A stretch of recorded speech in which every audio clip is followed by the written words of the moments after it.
네, 박지윤 씨와 최동석 씨 상간 맞소송 드디어 결말이 나온 것 같네요.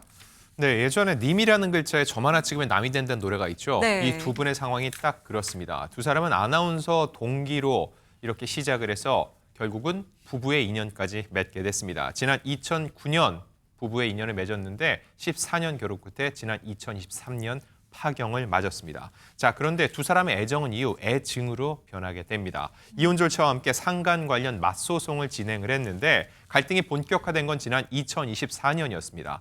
일단 박지윤 씨가 최동석 씨의 이 여성 지인을 상대로 상간녀 소송을 제기했고요. 최동석 씨 역시 박지윤 씨와 남성 지인을 상대로 상간 맞소송을 제기하면서 갈등은 정면 충돌로 이어졌습니다. 네, 이 소송 과정에서 굉장히 두 사람 입장이 팽팽하게 맞서면서 보도들도 굉장히 많이 나왔잖아요. 김평봉론가님. 네, 소송하고 거기에 대응해서 맞소송하고 이런 과정 중에서 두 사람 다 알려진 사람들이다 보니까 더 세간의 관심을 모았던 것 같습니다. 그렇지만 이 소송 과정에서 두 사람 모두 지금 제기된 여러 의혹들에 대해서 모두 강하게 부인을 했었다고 하는데요. 네. 먼저 최동석 씨의 입장을 보자면은 결혼 생활 중에 위법한 일을 저지른 적이 없다. 정말 사실 무근이고 그렇기 때문에 그로 인한 명예훼손에 강력히 대응하겠다라는 입장을 밝혔고요. 이에 반해서 박지윤 씨의 경우에는 혼인기관 그리고 소송 과정에서 배우자 이외에 이성과 부정행위가 있었던 적이 결단코 없다라고 주장했다고 합니다. 결혼 생활 중에 저지른 위법은 없었다. 양측 모두 의혹을 부인한 건데요. 법원의 판단은 어땠나요? 그러니까 이 쌍방의 이 부부가 먼저 제기했다가 거기에 대한 맞불 작전으로 소송을 각각의 법원에서 진행을 처음에는 했었는데요. 네. 이 부분을 재판부가 병합 심리했습니다. 그러니까 이 재판의 효율성을 위해서 합쳐서 이 부분에 대한 판단을 내렸는데 결론은 쌍방 청구 모두 기각. 그러니까 박지윤 씨나 그 남편인 최동석 아나운서의 이 주장을 다 받아들여주지 않았는데 이유는 이 주장을 받아들여질 근거, 주장이 부족했다는 이유에서였습니다. 그러니까 단순하게 의혹 제기나 아니면 정황을 얘기를 했다. 이것만으로는 상간 소송이 받아들여지지는 않는다는 거잖아요. 맞습니다. 사실 간통죄가 폐지되고 난 이후에 이런 상간 소송에 대해서는 민사적으로 부정행위를 이유로 한 손해배상 소송을 제기하는 건데요. 저희가 실제로 관련 소송을 해보면 이 배우자의 부정행위 그리고 이 부정행위를 같이 일으킨 상간녀, 상간남이라고 지칭되는 상대방에 대한 소송을 제기할 때 매우 구체적인 증거들을 확보하고 시작하는 경우들이 상당히 많습니다. 네. 뭐 이메일, 타임라인, 행적, 동선, 어디를 갔는지까지 확보를 한 이후에 소송을 제기하는데 이 부분에 대해서는 법원에 설득하는 데는 이 양 당사자가 모두 실패한 것으로 보입니다.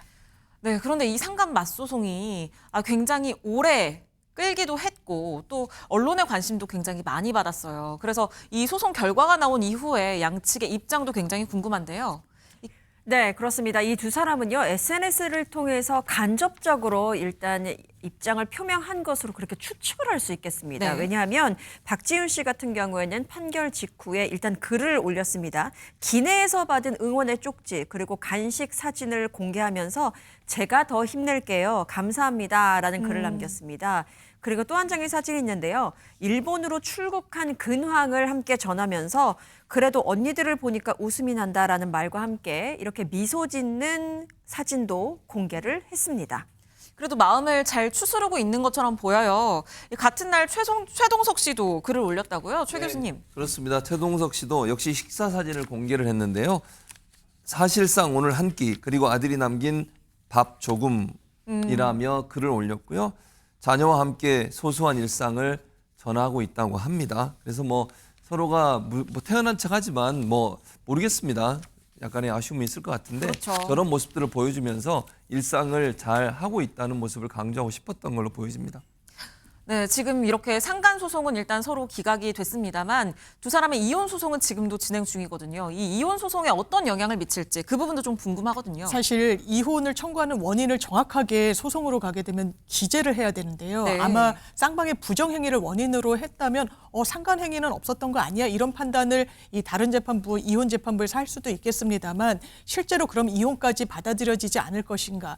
그 가능성은 좀 낮아 보입니다. 기본적으로 한 가정이 파탄에 이를 정도로, 그리고 두 부부는 지금 별거 중인 이 상황이기 때문에 다시 회복 가능하진 않다라고 법원이 생각할 것 같고요. 다만 이런 상간행위와 관련해서 이런 사실이 없었다고 다른 재판부에서 인정한 부분은 이혼 소송에서도 위자료, 그러니까 불법 행위에 따른 손해배상을 해줄지 여부를 판가름하게 되는데, 이건 별도의 재판에서 만약에 인정이 됐다고 하면 그 재판에서 인정이 됐기 때문에 이혼 소송에 미치는 이중으로 배상은 안 되니까요. 그 영향은 좀 제한적으로 보입니다. 네, 이혼 소송은 어떤 결과를 맞을지 그 부분도 뉴스파이터가 지켜보겠습니다.